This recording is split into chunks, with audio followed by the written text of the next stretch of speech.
నమస్తే అండి. ఈరోజు మనం వాటర్ ఎంత తాగాలి? అసలు ఈ నీళ్లు తాగితే మన బాడీకి కలిగే లాభాలేంటి? తాగకపోతే కలిగే దుష్ఫలితాలేంటి అనేది ఈ వీడియో ద్వారా నేను చెప్పదలుచుకున్నాను.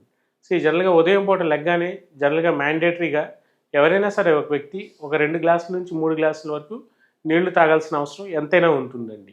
ఎందుకంటే జనరల్‌గా ఒకసారి మనకి వాటర్ తాగటం వల్ల బాడీలో ఏవైతే మనకు ఆర్గాన్స్ ఉంటాయో అవి డ్యామేజ్ అవ్వకుండా డీహైడ్రేట్ అవ్వకుండా జనరల్‌గా రీహైడ్రేట్ అవ్వడానికి ఈ వాటర్ ఏం చేస్తుందంటే ఆ కాంపెన్సేటరీ మెకానిజంలో మెటబాలిజంని ఇంప్రూవ్ చేయడానికి అంటే ప్రక్రియ అంటే ఏదైతే మనకి క్యాలరీ బర్నింగ్ ఫ్యాట్ కానీ లేదంటే బాడీ అనేది రీస్టెబిలైజ్ అవ్వడానికి కానీ రీజూవినేట్ అవ్వడానికి కానీ జనరల్గా ఉదయం లెగ్గానే ప్రతి వ్యక్తి ఒక ఒక గ్లాస్ నుంచి 2 గ్లాసుల వరకు నీళ్లు తాగాల్సిన అవసరం హెల్దీగా ఉండటానికి అంటే ఆ రోజంతా యాక్టివ్గా ఉండటానికి ఆ రోజులో మనకి మార్పులు కనిపించిపోయినా over the period of time morning లెగ్గానే ఒక 2 గ్లాసెస్ ఆఫ్ వాటర్ అనేది తాగితే ఫర్దర్గా ఏజింగ్ ప్రాసెస్ అంటే వయసు రీత్యా వచ్చే శరీరంలో వచ్చే మార్పులను కూడా మనం చాలా వరకు కంట్రోల్ చేసుకోవచ్చని చాలా వరకు శాస్త్రంలో చెప్పబడిందండి.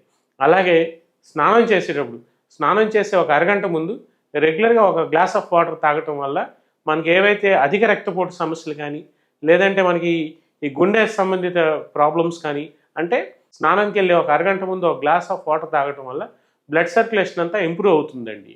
లేదంటే జనరల్గా మనం ఏజ్ ఓల్డ్ పీపుల్లో చూస్తుంటాం ఈ బాత్రూంలోకి వెళ్ళినప్పుడు స్ట్రోక్స్ వచ్చి పడిపోవటం లేదంటే అమాంతంగా బీపీ పెరిగిపోయి చెమటలు బట్టి పడిపోవటం కొలాప్స్ అయిపోవటం కూడా జనరల్గా జరుగుతూ ఉంటుంది.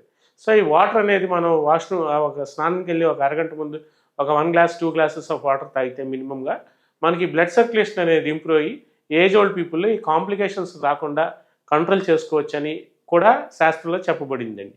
అలాగే భోజనం అప్పుడు జనరల్గా చాలామంది మనకి క్లినిక్లో డే టు డే ప్రాక్టీస్లో అడుగుతూ ఉంటారు భోజనం తినేటప్పుడు వాటర్ ఎప్పుడు తాగాలి అని. జనరల్గా భోజనం తినేటప్పుడు తాగాలా లేదంటే భోజనం చేసే ముందు తాగాల.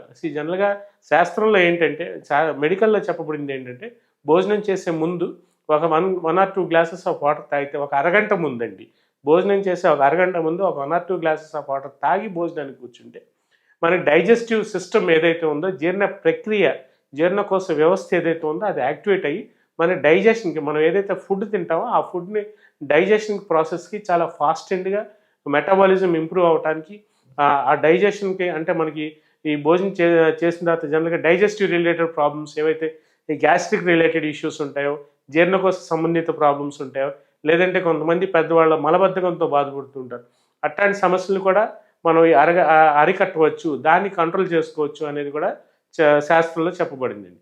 సో ఏంటంటే ఐడియల్గా మెడికల్ భాషలో కానీ శాస్త్రంలో చెప్పింది ఏంటంటే భోజనం చేసి ఒక అరగంట ముందు ఒక 1 or 2 గ్లాసెస్ ఆఫ్ వాటర్ తాగి భోజనానికి ఒక అరగంట తర్వాత కూర్చుంటే ఎటువంటి జీర్ణకోశ ప్రాబ్లమ్స్ రాకుండా అరికట్టుకోవచ్చు అని శాస్త్రంలో చెప్పబడిందండి. అలాగే రాత్రిపూట ఏం చేయాలి? పడుకోబోయే ముందు కానీ లేదంటే మిడ్ నైట్ ఆఫ్ స్లీప్ కానీ లేచి ఒక 1 గ్లాస్ ఆఫ్ వాటర్ అనేది మనం తాగితే అరికాళ్ళు తిమ్మిర్లు కానీ కాళ్ళు పిక్కల్లో నొప్పులు కానీ రాకుండా అరికట్టుకోవచ్చని కూడా ఉందండి. జనరల్గా ఏంటంటే కొంతమందికి మిడ్ నైట్ లెగిసి వాష్రూమ్కి వెళ్ళే అలవాటు ఉంటుంది. అట్లా లెగిసినప్పుడు జనరల్గా drink A glass of water తాగటం వల్ల ఎలక్ట్రోలైట్ ఇంబ్యాలెన్స్ ఏదైతే మనకి బాడీలో ఉందో సోడియం పొటాషియం లెవెల్స్ ఏవైతే ఉంటాయో ఎలక్ట్రోలైట్ వాల్యూస్ అబ్నార్మల్గా కొంతమంది పెద్దవాళ్ళలో కనిపిస్తూ ఉంటాయి. దాన్ని మనం అరికట్టుకోవచ్చని కూడా శాస్త్రంలో చెప్పబడిందండి. అలాగే మధ్యాహ్నం పాటు ఈవినింగ్ 4 to 5 టైంలో కూడా రెగ్యులర్గా ఒక 2 గ్లాసెస్ ఆఫ్ వాటర్ తాగటం వల్ల ఆ రోజు ఏదైతే మనకి ఎలక్ట్రోలైట్ ఇంబ్యాలెన్స్ ఉంటుందో లేదంటే కొంతమందికి కాళ్ళ పిక్కల్లో నొప్పులు వస్తుంటాయి వాటిని కూడా అరికట్టుకోవచ్చని మెడికల్లో చెప్పబడిందండి. అసలు మ్యాండేటరీ ప్రోటోకాల్గా మనకి మెడికల్ భాషలో చెప్పబడింది ఏంటంటే 4 to 5 లీటర్స్ ఆఫ్ వాటర్ ప్రతి ఇండివిజువల్కి రెగ్యులర్గా తాగాల్సిన అవసరం ఉంటుందండి. కొంతమంది వాటర్ తక్కువ తాగుతామని చెప్తుంటారు. అలాంటి వాళ్ళలో ఏంటంటే డీహైడ్రేషన్ రిలేటెడ్ ప్రాబ్లమ్స్ వస్తూ ఉంటాయి.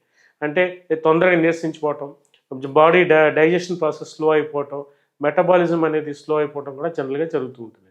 ఇట్లాంటి వాళ్ళలో ఈ ఏజ్ ఓల్డ్ కాంప్లికేషన్స్ అంటే వయసు తక్కువగా ఉంటుంది కానీ ఏజ్ కంటే ఎక్కువగా కనిపిస్తుంటారు. స్కిన్ గ్లో అనేది తగ్గిపోవటం స్కిన్ ముడతలు వచ్చేయటం స్కిన్ యొక్క షైనింగ్ అపియరెన్స్ తగ్గిపోవటం అనేది కూడా జనరల్గా జరుగుతూ ఉంటుంది. Have a plenty of water అంటే drink minimum 4 to 5 litres of water to avoid ageing process and to avoid further complications. జనరల్గా రాత్రి పడుకోబోయే ముందు కూడా ఒక 1-2 గ్లాస్ ఆఫ్ వాటర్ అనేది రెగ్యులర్గా తాగి పడుకోవడం అనేది చాలా ముఖ్యంగా చాలా ఇంపార్టెంట్ ఫ్యాక్టర్ కూడా అండి. జనరల్గా ఎందుకంటే కొంతమందికి మిడ్ నైట్లో స్ట్రోక్స్ వస్తుంటాయి మిడ్ నైట్లో అటాక్స్ వస్తుంటాయి. కొలెస్ట్రాల్ ప్రాబ్లమ్స్ ఎక్కువ ఉన్న వాళ్ళకి బ్లడ్ అనేది ఎక్కువగా చిక్కగా ఉంటుంది, పల్చగా కాకుండా.